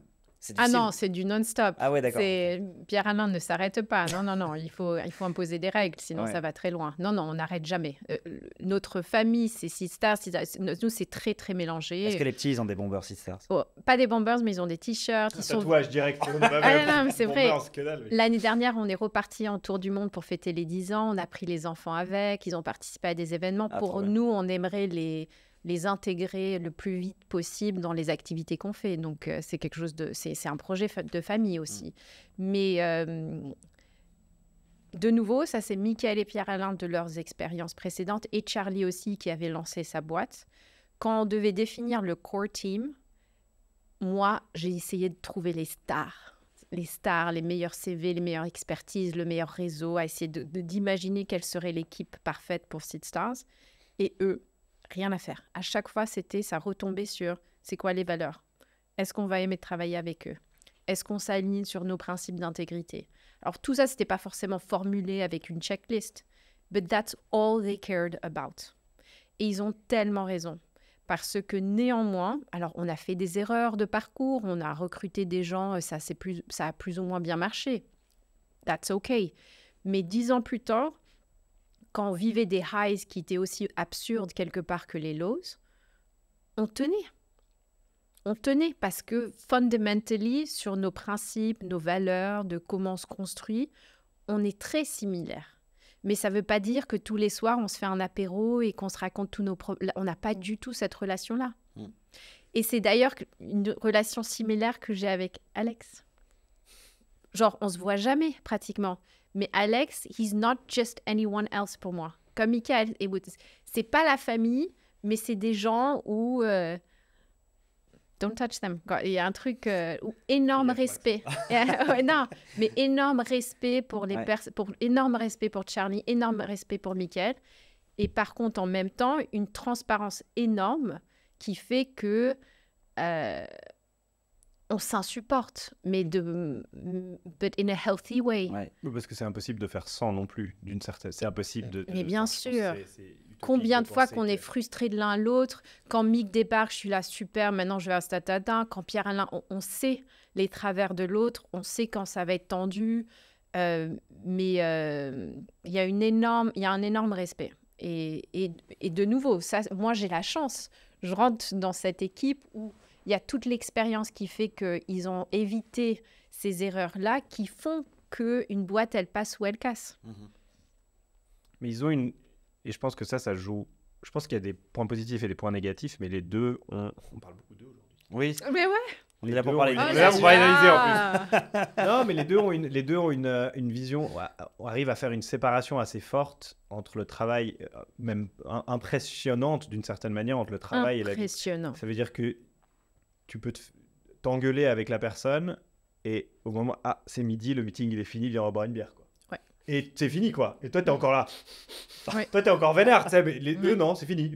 C'est vraiment fini. Oui. C'est pas qu'ils font semblant. Non. Toi il te faut une semaine pour Ouais. t'en remettre parce que t'es vénère. Ouais. Mais c'est fini. Et au début, t'es parano, tu dis en fait. Non, au c'est- début il fait c'est semblant. un et tout, jeu ouais. Non, que dalle. machiavélique où ils essayent. C'est Ils assez ont non, impressionnant, ouais. rien à faire. Ouais. Il y a une indifférence sur ça. Total. C'est pour ça que ils sont vraiment. C'est là où ils se ressemblent, parce qu'ils sont très différents, mais c'est là où ils se ressemblent complètement. Avec Charlie, j'ai beaucoup plus d'empathie, il y a beaucoup plus où il comprend un peu plus, il peut passer plus de temps. Pierre-Alain et Michael, il ne comprend pas pourquoi il faut plus discuter si les choses ont été dites, faites et transparentes. Mais c'est aussi ça que t'as apporté, j'ai l'impression d'une certaine manière. En fait, de ma vision semi-extérieure, Je intérieure. sais pas s'il voit ça comme du strength. Je sais pas.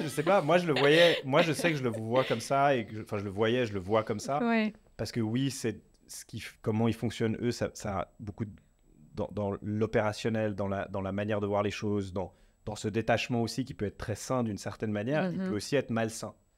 Et il manque, et c'est la question que j'avais, c'est un peu les forces et les faiblesses de Seedstars aujourd'hui selon toi. Pour moi, il y avait peut-être ce manque que toi t'as comblé avec ta vision qui est, je sais pas comment l'appeler, c'est masculin, féminin, je sais pas, mais ça peut pas forcément homme-femme, hein, mais c'est le côté un peu plus humain que tu as réussi à apporter, je pense, qui a comblé un certain gap à ce moment-là. Ouais. Et je pense que c'est ce que tu as apporté. Et du coup, aujourd'hui, toi, si tu dois te dire, je sais que c'est peut-être difficile, mais les forces, les faiblesses de Seedstars, c'est quoi aujourd'hui? Si tu arrives à les nommer ou pas? Ou c'est difficile de dire, bah, là-dessus, on doit faire des progrès, je sais qu'on doit améliorer ça et ça. Oula, alors la liste. Ouais, alors il y a beaucoup, mais les trucs qui sont vraiment pour toi, même juste maintenant, tu vois, en disant, bah là, je sais qu'on travaille beaucoup là-dessus. Bah, je pense souvent, ce qui va faire que tu réussis, c'est aussi ta plus grande faiblesse, quelque part. Et chez Seedstars, notre diversification, mais en termes d'assets, en termes de talent, en termes de géographie, notre exposure est notre plus grande force, mais potentiellement aussi notre plus grosse weakness. Ça nous ramène à la question du focus, qu'on soulève Absolument. souvent. Il y a un problème déjà entre ouais. nous et avec les invités qu'on a, Absolument. qui est super importante. Comment tu gères ça, toi? Comment tu focuses peut-être déjà dans day-to-day? Comment tu vois cette diversité qui est un avantage, mais un risque en même temps? Bien sûr. C'est compliqué à gérer. C'est très compliqué. Ce qui était assez important, en fait, qu'on l'a fait de façon organique au début, où ça a toujours été chaque personne devait concrétiser un projet. Donc, c'était très vite, Pierre-Alain faisait ça, Michael faisait ça, Alizé faisait ça, Charlie faisait ça. Et au fur et à mesure que l'équipe grandissait, il y avait quand même... On personnifiait nos projets. Hein, donc, c'était vraiment une responsabilité par projet. Donc, ça permettait déjà une forme de diversification. Et on était... Comme il y avait une confiance assez énorme, on se laissait construire les projets avec un arm's length relationship. Donc, pour nous, le focus, c'est dans la capacité de trouver les bonnes personnes à exécuter des projets, comprendre aussi comme ça, quand cette personne, elle est plus capable de faire croître ce projet et remplacer avec les bonnes personnes. Mais Seedstars, alors on ne l'avait pas formulé comme ça, mais ce qu'on veut faire de Seedstars, c'est que ça devienne une plateforme pour des talents qui s'alignent avec nous en termes de la mission, en termes de la culture et des valeurs. Et encore, la culture, elle va slowly se transformer par rapport aux talents qui vont mener différents projets. Mais c'est qu'on est une plateforme où les gens peuvent plug in. Aujourd'hui, on a vraiment... alors, je disais qu'on a l'activité programme, on a l'activité investissement. En vérité, il y a l'activité investissement avec les différents fonds. Il y a l'activité programme, il y a l'activité éducation qui est une équipe à part entière. Et demain, pourquoi pas avoir des activités existantes ou des entrepreneurs avec des intentions qui s'alignent avec nous, de se rajouter à la plateforme SeedStars. Donc, le focus, c'est pas hiérarchique, c'est pas un focus par un produit, c'est pas le focus par une équipe centrale qui définit la stratégie et qui la présente aux différentes équipes. Elle se fait plus par... Il faut une énorme focus et discipline sur maintenir l'intention sur la mission, maintenir les services qu'on peut apporter aux différentes entités qui vont vivre et s'éteindre au fur et à mesure et faire croître. Maintenant, on est dans une phase de transition. On reste encore les personnes qui prennent beaucoup de décisions, mais depuis 2 ans, Pierre-Alain et Horacio, c'est notre Head of People, qui est aussi une personne remarquable que tu connais, qui lui habite en Roumanie. Et ils ont vraiment voulu pousser le Teal Organization, donc ce flat management approach avec un consensus pour du decision making. Et on a un comité d'investissement qui se réunit tous les quarters pour décider de l'allocation du capital du groupe, sur quels projets sont les plus attirants pour tous les heads des business units et comment est-ce qu'on va aider l'un et l'autre. Et ça devient un peu un consensus suisse. C'est intéressant de ce côté croissance, parce que vous partez, au début vous êtes 3, 4, aujourd'hui vous êtes, je sais pas, 200. Non, on est 100. 100 okay. Ouais, on est 100. Après, on a plein de consultants qu'on ramène sur des projets, surtout sur la partie programme. Parce que là, tu me parles de structure déjà un peu plus, pas corporate, mais beaucoup plus implémentée. Oui. Moi, je trouve, j'ai l'impression en tout cas, et ça c'est dur en tant que personne de passer d'un stade à l'autre. Oui. Et on dit même souvent dans le monde de l'entrepreneuriat que ce n'est pas les mêmes personnes qu'il faut d'un stade à l'autre. Exactement. Comment vous avez géré ça? Parce que tu parles de ça, je trouve intéressant de réussir à passer ce cap. Complètement. Je pense que c'est très clair. Par exemple, certains d'entre nous, on est très bons sur le 0 to 1. Ouais. Il y en a d'autres qui sont plus à l'aise sur le 1 to more. Et après, le 1 to more, c'est des étapes très différentes. 1 to 10, hein, 10 to 100, exactement. etc. Ça reste des questions ouvertes, je pense.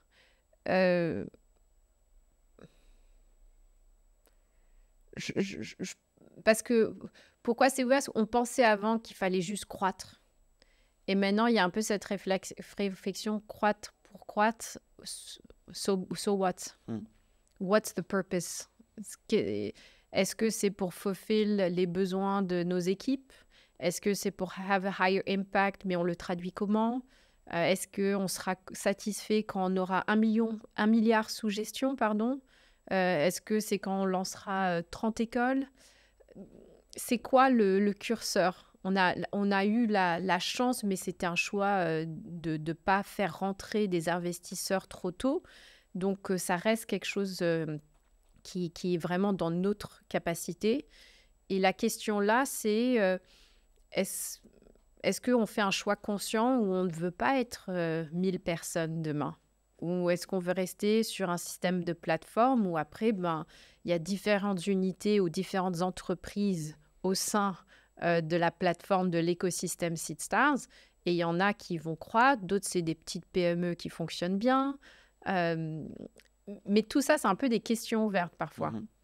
Sur quel est le modèle de gouvernance qui correspond le plus à ce qu'on veut être comme personne dans 10 ans. Ouais, c'est des questions pas faciles. Hein. Je pense que personne n'a vraiment la réponse à ça et ça dépend effectivement d'énormément de situations. Alors la chance, c'est qu'on reste dans le mouvement. Hein. On a plein d'activités, on opère, on a des talents qui sont extrêmement ambitieux, donc on avance. Mais je pense que c'est toujours important et très sain d'avoir ces réflexions-là. Là, on se pose des questions. On est mal à l'aise avec le concept de ownership. Est-ce qu'il y a une façon plus équitable à aborder ça? Il y a de plus en plus des cas de stewardship model. À quoi ça ressemble? Quel serait le modèle hybride qui marche pour tout le monde? comment est-ce qu'on responsabilise. Ces questions-là, pour moi, elles sont ever-ending et à toujours se poser. Et vous avez demandé de l'aide externe pour essayer de mettre en place ces systèmes-là ou vous essayez de le faire depuis l'intérieur? On a des gens assez passionnés sur ces questions-là. Okay. Donc là, je mentionne Horatio, par exemple. The joke, c'est que je suis persuadée qu'il va écrire un livre un jour. C'est pas possible. C'est vraiment sa passion. L'humain et la collectivité, la communauté. C'est même un projet personnel pour lui de repenser une communauté. Mais donc, on a des gens très passionnés qui, bien évidemment, vont prendre de ce qu'ils trouvent ailleurs, vont inviter des experts, vont nous faire passer par des leadership trainings s'il le faut. Donc, dans ce sens-là, oui, on a toujours eu de l'aide externe. Seedstars est construite l'histoire de Seedstars a été construite de soutien de experts, mentors, frères, sœurs, parents. C'est que ça. On est l'addition des gens qui nous entourent. Hein. Absolument. C'est quoi la moyenne des 5 personnes avec qui tu passes le plus de temps, c'est ça? On est la moyenne des 5 personnes avec qui tu passes le plus de temps. Alors là, le problème, c'est que... Non. Je prends les 5 personnes avec qui tu passes le plus de temps. Alors, le truc, c'est... Qu'est-ce qu'on fait avec les enfants? Parce que moi, j'en ai 3 en dessous de 6 ans. Ma Non, moyenne mais c'est pour ça que quand tu as intellectuelle... les enfants, c'est un peu... Je pense qu'il faut les sortir de l'équation. Mais tu prends les 5 personnes... Parce que malgré tout, quand tu as des enfants, même s'ils sont à la crèche, etc., tu passes du temps avec eux, mais tu passes aussi beaucoup de temps au travail. Surtout au boulot, bien sûr, bien sûr. Donc, tu prends les gens avec qui tu passes le plus de temps. Complètement. C'est souvent le boulot, c'est souvent... Complètement. Et tu regardes, tu prends les 5 personnes et tu dis, bah ça... C'est En gros, t'es un surtout peu une le moyenne boulot. de ça et c'est assez logique. Hein.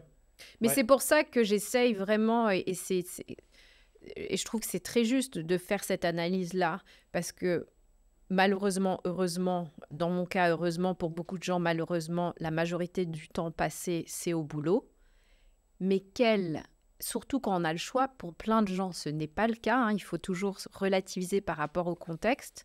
Mais en Suisse, beaucoup, mais détestent leur boss, ne supportent pas leurs coéquipiers, n'ont rien à voir en termes de valeur avec des gens qui sont... Regarde. Mettre la pression un peu. Il avait légèrement baissé la tête, Ouais, regarde. voilà, c'est ça. Et ça, je trouve mets la ça... Non, mais ça me fait énormément de peine. Parce Non, mais qu'ils c'est n'ont vrai, pas c'est idée vrai, à quel point c'est ça, c'est ça qu'il faut transformer. Et c'est faisable, et c'est atteignable, et c'est pas... Mais bon, on se fait avoir par nos propres pensées, on se met dans des boîtes. On arrive gentiment au bout, donc alors avant qu'on termine avec la dernière question traditionnelle, moi j'ai un truc on change complètement d'atmosphère, mais qui me parle beaucoup, et du coup je sais qu'on en avait parlé beaucoup à l'époque, etc. C'est le fameux syndrome de l'imposteur. Et je suis tombé récemment sur une vidéo, je ne sais plus quel acteur qui a reçu, je ne sais pas combien d'Oscars, c'est un acteur très connu. Il dit, ah mais la première fois où j'ai gagné un Oscar, je me suis dit, là c'est bon. Là maintenant, j'ai le truc le plus haut dans ma profession. Je vais plus... C'est bon. Le tournage d'après, j'arrive, j'ai choc coach, je me dis, mais attends, mais si je ne suis pas à la hauteur, etc. etc. Et moi, c'est un truc que j'arrive à relate un petit peu beaucoup. Je sais que toi, on en a parlé aussi souvent. Et on se dit toujours, mais en fait, arrivé à un certain stade, ça va disparaître. Ouais. Est-ce qu'il a disparu chez toi? Est-ce qu'il est toujours là? Est-ce que tu penses que tu l'auras toujours? Est-ce que tu apprends à dealer avec plutôt que d'essayer de l'enlever? Exactement. Je pense que la grande découverte pour moi, c'était quand même au début de Seedstars. La règle, c'était « embrace it ». Arrête d'essayer de donner des objectifs ou des situations ou des opportunités qui vont faire que ça va disparaître. Ça ne disparaît pas. Par contre, une fois qu'on l'a accepté, c'est vrai que c'est moins choquant quand ça débarque. Parce qu'on sait que ça fait partie du système, de ma façon de réagir. Et j'ai des outils. C'est très, très clair ce que je mets en place. Donc, je ne vais jamais dire non à une opportunité ou une situation sans appeler... des gens que ça soit Pierre-Alain, que ça soit mon père, que ça soit ma mère, pour leur expliquer la situation. Et eux, ils font le même Alizée, rappelle-toi, non, tu n'es pas nul, non, tu peux être capable, pense à ça, et prends ta décision en fonction de ces périmètres. Donc, c'est très clair. maintenant pour moi. Ce qui a changé récemment, c'est que jusqu'à présent, c'est vrai que j'étais convaincue que c'était quelque chose de féminin, parce que beaucoup plus de femmes que je connaissais, mais nous, on en parlait beaucoup, parce que toi, tu l'avais. Mais je crois dans les tu stats, l'as, ou je sais pas si dans tu les l'as. stats, c'est plus... De nouveau, je ne vais pas faire Ouais. ce stéréotype, mais je crois, sans dire de bêtises, que généralement, on dit, les mecs, les hommes, s'ils remplissent pas toutes les cases du CV, ils vont quand même envoyer leur candidature, alors que la femme, elle va dire « Ah bah non, je remplis pas tout, tu vois. » Et j'ai l'impression que chez les femmes, c'est plus souvent le cas. Alors, je me permets de le dire, parce que moi, j'ai l'impression que je l'ai, donc voilà. Mais... Non, mais en fait, c'est pas... c'est très... Donc moi, je pensais que c'était quelque chose presque hormonal, du coup, que j'avais ça et tout. Et il y a des gens comme Michelle Obama et autres qui ont vachement bien parlé et éduqué le marché, en tout cas moi, sur le fait qu'en fait, c'est aussi un social construct. C'est-à-dire, quelque part, depuis ta... Donc, et c'est pas que le syndrome de l'imposteur est beaucoup plus vécu dans n'importe quelle minorité. Parce qu'en général, depuis ta naissance, on va te faire comprendre que tu n'es pas à ta place. Donc, au bout d'un moment, tu y crois au système.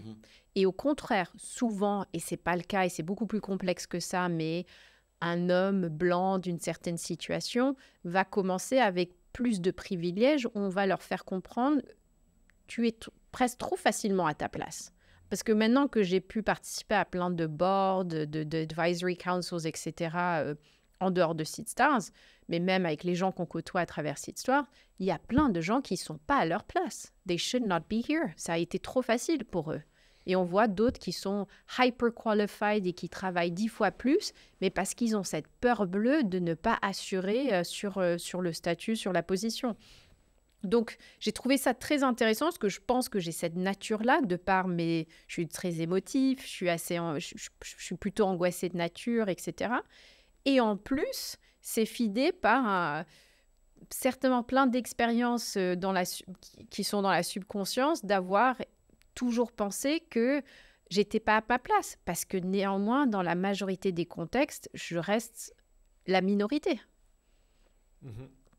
Et ça a été aussi très intéressant parce que ça nous a remis en cause, même au sein de SeedStars, quand on pense à diversity and inclusion and belonging, il faut vraiment prendre en compte ça parce que c'est pas du tout quelque chose de féminin en fait. C'est quelque chose de sociétal. Est-ce qu'il y a des outils que toi tu as utilisés ou que des gens peuvent utiliser pour améliorer ça? Ben, moi, par exemple, c'est que je vais toujours malheureusement pas me faire confiance. Donc, je vais je vais le verbaliser très vite à des gens avec qui je sais veulent profondément mon bien. Hein, donc, il ne faut pas le partager à tout le monde, ça. Hein. Il y a des gens qui vont juste aggraver ce syndrome de l'imposteur. Mon plus grand acte féministe, ça a été de choisir Pierre Alain en tant que partenaire. Mais ces fameuses 5 personnes, ou je ne sais pas quel est le chiffre, c'est tellement important dans sa construction et sa confiance en soi. Donc, j'ai des gens très proches avec qui je peux partager de ces moments de doute qui vont me rééquilibrer, entre guillemets. J'en parle, plus on en parle quelque part, mais bon, je suis une extravertie aussi, donc c'est plus facile pour moi, mais le verbaliser, en parler, ça diminue, it's a lower stake. Tout d'un coup, donc ça aide. Maintenant, c'est un parcours qui est très individuel et personnel. Je connais mieux qu'est-ce qui me donne de l'énergie, qu'est-ce qui me prend de l'énergie, parce que forcément, ce type de syndrome ou ces moments-là, ils sont at their highest quand on est à notre plus bas. Donc, il faut essayer de maintenir aussi un équilibre plus sain. Moi, je sais que aller au lac, ça va... Je peux penser le pire de moi-même. Si je me mets dans 5 degrés d'eau pendant 5 minutes, je ressors plutôt... Physiquement, j'ai relâché tout. Ou j'essaye d'être comme tout le monde. Après, mon rêve de me réveiller à 5 heures du mat, de méditer 1 heure, de me faire un green smoothie... Ça tient 2 jours. Il y a ces gens-là où on entend leurs histoires et on est là, waouh, mais jamais. Jamais. Ça tient 2 jours. Moi, je mange les restes des enfants, je suis en matin. retard. Voilà, c'est un stress constant. Donc, il faut pas... J'essaye toujours d'être très nuancée alors que je ne le suis pas, hein, forcément. Mais j'essaye d'être nuancée, surtout dans ces situations-là, parce que je me suis fait avoir par les checklists que j'ai pu entendre sur les podcasts ou dans les livres et tout, où on peut très vite romantiser la vie de quelqu'un. Donc, par exemple, mentionner forcément « It's easy when I say I was selling lipstick and now I have seed stars ». Non, tout est beaucoup plus nuancé. Rien n'est facile. Mais ça sera l'histoire de ma vie, ça sera quelque chose avec lequel je devrais travailler. Et toute la question est how much of it is nature, how much of it is nurture. Et tout le monde a un avis sur ça. Ouais. Et, mais est-ce que tu as réussi un peu à déconstruire le fait qu'être une femme, ça a des contraintes supplémentaires, ou est-ce que tu ressens encore un peu que la société elle est contre ça? Est-ce que tu as une pression supplémentaire vis-à-vis de ça? Parce que même nous, on dit souvent, on a des difficultés à faire venir des femmes même au podcast. Bien sûr. Et ça nous embête parce qu'on essaye. Tu vois. Bon, j'ai une super liste, on en avait parlé si jamais. C'est très bien, donc nous, on est entièrement preneurs pour ça et on veut encourager ça. Bien sûr. Mais il y a quand même un peu ce côté où, effectivement... Ne pas se mettre en avant. Plus de difficultés peut-être à se mettre en avant et c'est malheureux. Alors, il y a plein de raisons pour ça. On est aussi dans une société plutôt protestante. Il y a plein d'éléments qui fait. Il y a la Suisse, il y a la... Voilà. C'est double combo, là. Exactement. Et aussi, c'est que peut-être vous êtes vous-même biaisé par votre entourage et votre réseau qui fait que c'est un effort supplémentaire. Donc, il faut sortir du cadre, il faut parler différemment, il faut être différemment. Moi, je suis biaisée. Sur les 10 ans de Seed Stars, j'ai principalement recruté des femmes. Parce que elles me ressemblent aussi. Donc, c'est pour ça qu'on critique tellement le système quelque part, parce qu'il a tellement été créé par les hommes. Forcément, il y a le biais où on se sent plus à l'aise avec ce qu'on connaît et avec une personne qui nous ressemble. Et c'est le danger, parce qu'on sait que néanmoins, si on croit profondément à la diversité et à la wisdom of the crowd, il faut sortir de ces biais pour pouvoir s'exposer à d'autres types de talents, d'autres types de cultures, d'autres types de performances. Et c'est vachement important pour la croissance d'une boîte ou une croissance personnelle. Hein. Mais je suis extrêmement privilégiée, en fait. Je suis une femme, donc on aime parler de cette discrimination, mais je n'ai pas été discriminée forcément. Je viens d'un pays d'Europe, dans une démocratie, j'ai eu l'accès à l'éducation, je viens d'une famille stable, mes parents avaient les moyens, j'ai pu aller à l'université sans travailler à côté, j'ai pu choisir ma carrière. Je veux dire... quand je parle trop fort de la situation des femmes, il faut penser à tout simplement des hommes qui viennent de backgrounds socio-économiques très, très différents et qui n'auraient jamais accès au réseau que j'ai eu, tout simplement parce que je suis née dans cette famille, dans ce pays, avec tel et tel accès. Donc, j'ai ressenti par contre les biais et l'injustice, entre guillemets, le jour où je suis devenue mère. Parce que là, je commence à voir, c'est plus dur. L'infrastructure, elle n'est pas mise en place pour moi. Je ne peux pas si facilement retourner au travail. Et si je le voulais, j'ai vécu une expérience tellement transformative que je n'ai pas forcément les outils à comprendre ce qui vient de... Moi, ça a été très dur de devenir mère pour la première fois. Parce que je m'étais toujours comparée avec Pierre-Alain, on était égales. On a construit une boîte ensemble, on s'est construit avec nos propres atouts, etc. On décide ensemble de devenir parents. Moi, j'ai l'impression qu'on lui a rajouté un titre et il s'est amplifié. Moi, j'ai été déconstruite, physiquement, intellectuellement. En plus, on vit des moments de tellement de manque de sommeil, on a les hormones, on ne se reconnaît plus. Ça a été mon expérience à moi. Donc, de là, on réalise qu'il y a un constat où c'est très différent. Même les structures de garderie, tout devenait compliqué. Ouais. Et là, j'imagine les expériences de femmes qui ont peut-être pas les mêmes avantages que moi et tout. Et du coup, grandir avec une discrimination constante, ça doit être épuisant. Ouais. Épuisant. Et du coup, on ne peut pas s'envisager avec les mêmes... On ne peut pas se projeter de la même façon. Et c'est là où chez Seed Stars aussi, mais parce qu'on avait une diversité énorme, donc ce n'était pas une question de femme, mais c'était une question de quelqu'un qui venait du Pérou et qui ne parlait pas très bien anglais, qui ne pouvait pas participer de la même façon à un meeting. C'était quelqu'un qui, culturellement en Inde, ne pouvait pas présenter ses opinions ou les challenger de la même façon de par leur culture. Après, il y a mais c'est endless, la diversité, parce que ça revient à l'individualité même d'une personne. Et là, on retravaille la sémantique de nos job descriptions, on repense le processus de recrutement selon qui on a en face de nous, on réfléchit à train the manager sur, attention, généralement, un talent homme va se vendre plus facilement qu'un talent femme. Ne prenez pas ça comme un point de comparaison. Posez d'autres questions différemment à un talent femme, posez d'autres questions différemment à un talent homme, repensez vos timelines et jugez, évaluez en fonction. Et donc là, on se pose plein de questions. On se pose trop de questions.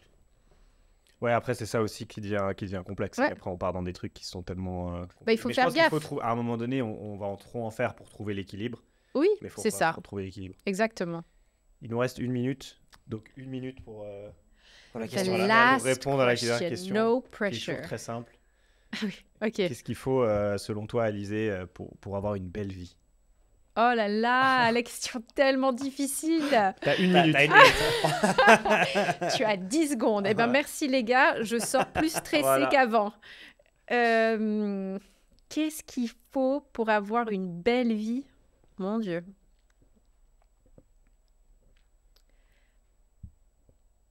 Dur. Si on met tout ce qui est juste purement de la chance, mais ce qui est de notre propre capacité, je pense qu'il faut au plus vite comprendre et évaluer quelles sont ces 5-10 personnes qui vont nous entourer, parce que je suis vraiment intimement convaincue qu'on est plus le résultat de notre entourage qu'une personne vraiment individuelle. Et je pense qu'il faut se donner du sens en se responsabilisant. Et se responsabiliser. Et ce que je veux dire par cela, ce qui est un peu ce « do things that have an impact with cool people », qui est un peu cette phrase que je répète maintenant, c'est « je pense que dans la responsabilité, on se donne du sens et donc on est satisfait aussi de ce qu'on est capable d'accomplir. »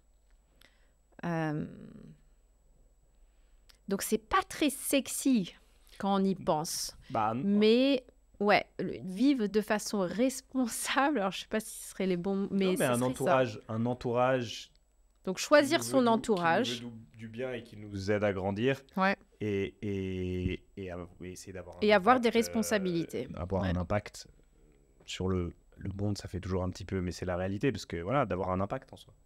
C'est déjà pas mal. Hein. Oui, et j'enlève impact aussi, parce que malheureusement, avec tous ces... Maintenant, on est dans le... On crée un monstre de chaque mot. C'est pour ça que j'utilise plus responsabilité, parce que c'est... It's impact, we think it's like this really... It sounds sexy, like this... I'm going to save the world, C'est pas ça. C'est prendre des responsabilités, c'est assumer ses responsabilités. Faire bouger quelque chose. Ouais. L'impact peut être à plusieurs niveaux aussi. Il peut être au niveau mondial, mais rien qu'au niveau de ton entourage, de tes enfants, de tes collaborateurs. L'impact social de ta communauté, de ton équipe de sport. Absolument. Rien que ça a déjà énormément de pouvoir, je pense. Oui, même il y en a, c'est l'impact au niveau environnemental avec les animaux. Par exemple, c'est endless après. Ouais. C'est pour ça que ce sens de responsabilité. Ouais. Responsabilité, c'est pas mal. Les bonnes personnes pour faire quelque chose de bien. Yes. Alizée, merci beaucoup. Merci beaucoup, Alizée. Merci beaucoup. À très bientôt. Un plaisir. Max, je te remercie jamais. Merci beaucoup. Merci, Alex.